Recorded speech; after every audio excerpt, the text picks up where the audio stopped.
Oke, assalamualaikum warahmatullahi wabarakatuh. Kembali lagi di channel Sunrise Java untuk update situasi. Tapi untuk kali ini spesial ya, untuk mengetahui atau kali ini saya akan ini bersama Gus Aan untuk ini ya, sama Bang Didi juga senior di Banyuwangi nih, youtuber.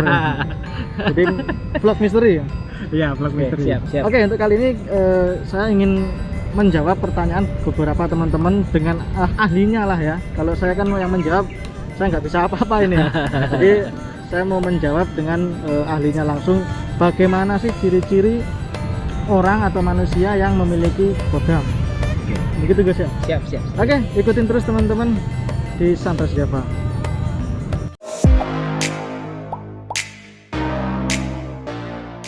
Oke teman-teman ya, kita akan menanyakan kepada Gus Aan, gimana sih Gus ciri-ciri atau manusia atau orang yang mempunyai kodam pendamping itu gimana? Ini. Jadi bismillahirrahmanirrahim. Assalamualaikum warahmatullahi wabarakatuh. Salam sejahtera bagi kita semua. Oke, jadi kembali lagi dengan pembahasan apa tadi Mas? Ciri-ciri orang Ciri-ciri yang memiliki orang yang kodam. memiliki kodam. Jadi menurut dari pandangan spiritual, orang yang memiliki khotam, garis besarnya orang yang memiliki khotam itu bisa dibagi menjadi tiga Mas, bisa dibagi menjadi tiga. Dalam arti gini, bukan bagian-bagian tertentu, bukan, tapi kita itu melihat ciri-ciri seseorang tersebut gitu. Jadi yang dinamakan orang yang memiliki khotam erat kaitannya mereka itu dekat dengan sebuah kegiatan praktisi ke paranormal. Setuju ya?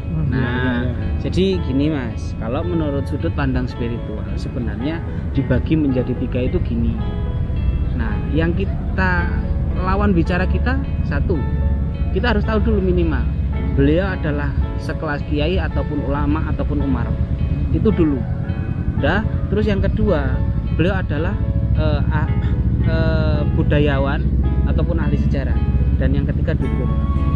Ini kalau dibahas semuanya sama, ciri-cirinya sama, cara ngomongnya sama, cara dia itu kalau mempresentasikan sesuatu hal yang mengenai masalah kekhodaman itu sama. Cuman kalau yang memang benar-benar memiliki khodam tertentu dalam arti sisi spiritual, nah tergantung jenengan semuanya. Kan kita itu pola hidup kita adalah pola hidup yang konsumtif. Nah, yang jenengan konsumsi itu yang seperti apa? Ada orang yang senang dalam dunia klinik, yaitu berarti orang yang berkhodam dalam sisi perdukunan. Ada orang yang senang menguakkan arti sejarah yang kaitannya untuk mengembalikan supaya satu wilayah ini bisa menjadikan seperti halnya ratusan tahun yang lalu, dalam arti pengen mengembalikan dunia spiritual yang ada di Indonesia itu kembali seperti pada masa itu. Ada yang seperti itu. Kalau sekelas ulama ataupun umarok, dari segala hal permasalahan itu bisa dibahas melalui sisi kekhodamnya gitu. Jadi kalau ciri-ciri orang yang seperti itu sebenarnya nggak ada ciri-ciri khusus sih kalau menurut saya loh Mas. Karena apa? Cukup dengan orang-orang itu berbicara melalui face to face seperti ini akan kelihatan orang ini berkhodam atau tidak, itu kembali lagi keyakinan. Karena kalau dari sisi spiritual sebenarnya loh Mas ya, kalau dari sisi spiritual manusia itu memandang satu pusaka itu banyak arti. Satu, ada yang memandang akan arti sejarah terciptanya pusaka itu. Kedua, seni artistiknya ketika untuk masalah kekhodamnya. Cuman kalau untuk saran, kalau dilihat dari sifat kodamnya, kalau orang yang menurut saya orang yang budayawan dan umara ataupun ulama terutama seperti itu malah jarang mempergunakan hal seperti itu. Tapi kalau dalam dunia spiritual ataupun dunia spiritual perdukunan Mas, itu sering mempergunakan. Karena apa?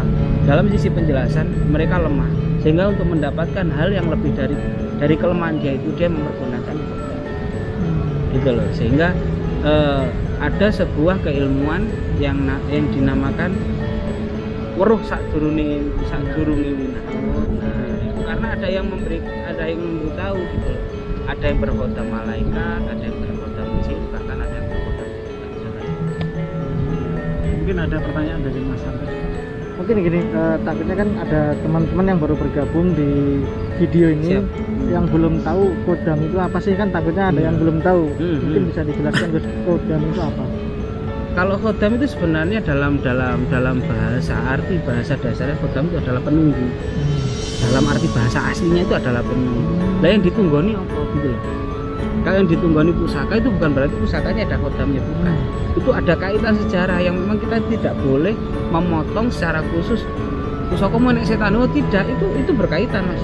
Di saat sebelum diciptakan pusaka itu seperti apa, sehingga dari keilmuan empunya itu sehingga khodam yang telah apa ya istilahnya, khodam yang memiliki jasa ya, sehingga ada khodam itu yang memiliki rasa terima kasih terhadap roh leluhur ataupun leluhur yang memang pernah membuat dia itu tersadarkan akan dalam keadaan tertentu, sehingga dia itu memiliki rasa terima kasih, sehingga seperti ceritanya Empu Supondrio, setiap kali membuat pusaka pasti ditunggu khodam. Karena apa? Yang memang benar-benar bisa mengartikan yang namanya silaturahmi dengan khodam itu hanyalah orang-orang yang tahu khodam. Tapi kalau ciri-ciri khususnya ya memang kita itu akan kesulitan.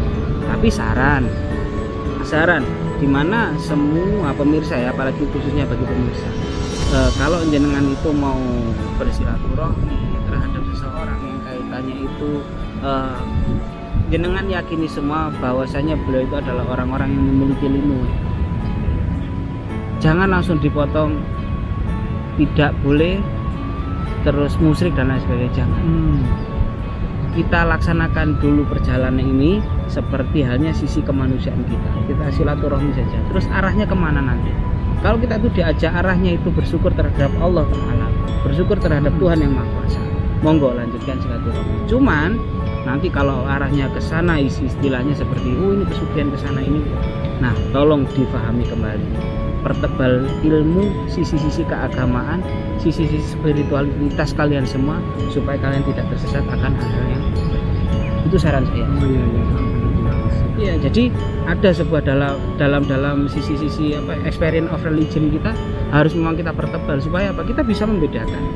Karena apa? Dengan adanya konsumsi amit nun sewu, sama-sama nasi, kita salah makan, kita salah niat makan, itu haram hukumnya Mas. Iya. Nasi loh ya, apalagi nasi yang dikasih racun, udah lain lagi.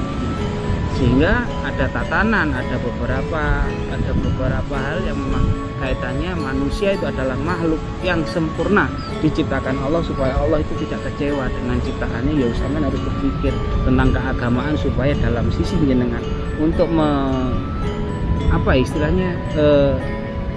mengkonsumsi hal ini tadi sama nggak keliru. Intinya ya, mungkin ada pertanyaan lagi Mas?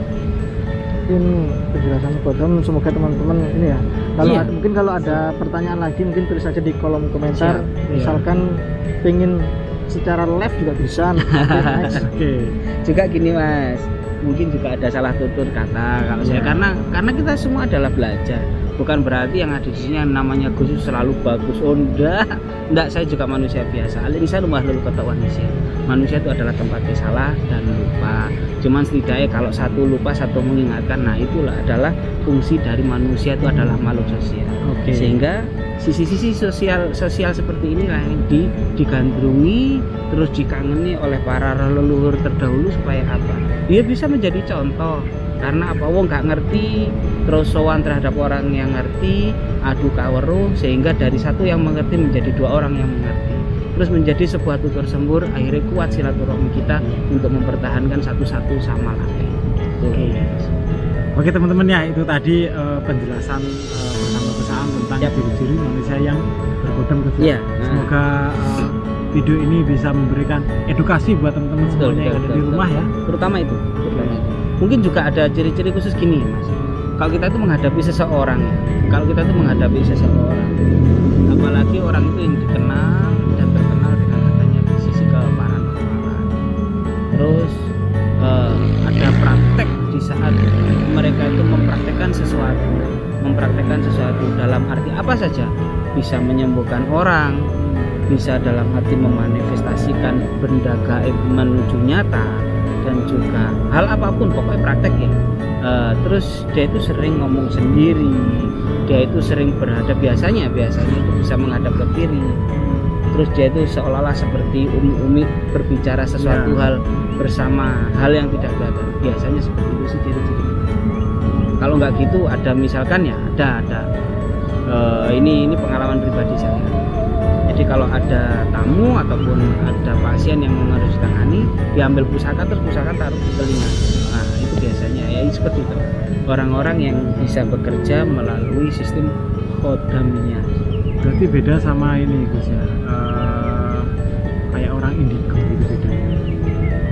Kalau orang indigo itu bukan ciri-ciri orang yang berkodam, tapi orang indigo itu bisa melihat kodam. Bisa melihat ya. Sehingga gini Mas. Nah itulah fungsi dari kita itu mengetahui akan weton lahir, kita itu mengetahui akan cuplak user dan lain sebagainya. Itu bisa dicari sebuah ciri-ciri khusus di mana suatu saat. Nah dengan kalimat suatu saat itu roh sadurunge winara. Oh suatu saat anak ini akan seperti ini dengan ciri-ciri seperti ini, anak ini akan indigo dan lain sebagainya. Sudah ada apa ya garisnya ya. Betul. Sudah ada takdirnya ya. Betul. Sehingga keindigoan seseorang itu tidak bisa dibeli dan tidak bisa dipelajari gitu loh Mas. Cuman kalau orang indigo mau belajar akan arti spiritualitas seperti kita lebih mudah daripada orang biasa. Oke, itu tadi teman-teman ya tentang pengertian kodam. Terima kasih buat pembahasannya. Siap. Semoga bermanfaat istilahnya seperti itu. Semoga manfaat untuk edukasi kita bisa. Jika video ini bermanfaat buat teman-teman, jangan lupa di-share ya, agar teman-temannya yang belum tahu bisa menjadi tahu untuk informasi terbaru tentang kodam. Oke. Oke, terima kasih. Assalamualaikum warahmatullahi wabarakatuh. Waalaikumsalam.